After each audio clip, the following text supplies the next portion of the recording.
Tarrant County is encouraging voters to confirm their ballot selections. I know that sounds like common sense, but they're saying that because there were two issues that were reported. Our Aaron Jones speaking exclusively with one voter who thinks this needs to be investigated further. On the second day of early voting, things seem to be running smoothly at this polling place in White Settlement. I didn't hear any issues at all. The staff was nice, friendly. They gave us advice coming in. However, voter James Carpenter sharing a much different experience in this now viral video. I just voted in the White Settlement election. I voted for one president, checked it on the video screen. When I got the paper ballot, it had the other candidate's name on it.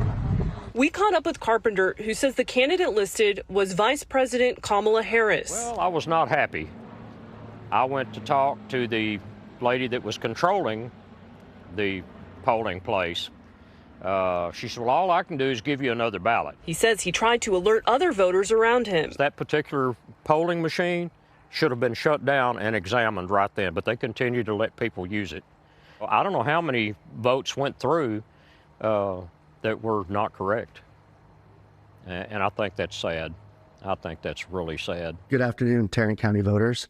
On X, the Tarrant County Elections Administrator says of the more than 100,000 people who have cast a ballot in early voting, one found their printed ballot did not correctly reflect their choice for president. They do not believe votes are being switched by the voting system. This is not uncommon, and there's a practice in place called spoiling the ballot to handle this. The individual notified the lead clerk that they needed to spoil their ballot, and he was issued a new ballot and able to vote. Additionally, a labeling error for the Office of Presiding Judge, Court of Criminal Appeals on the paper printed ballot was detected. It was labeled Railroad Commissioner. Election officials say it will not affect the results of the poll race. The issues have been reported to the Texas Secretary of State's office.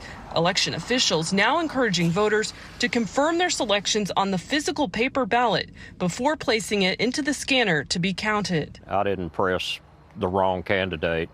And I don't know how to respond to that, really. In White Settlement, Aaron Jones, CBS News, Texas.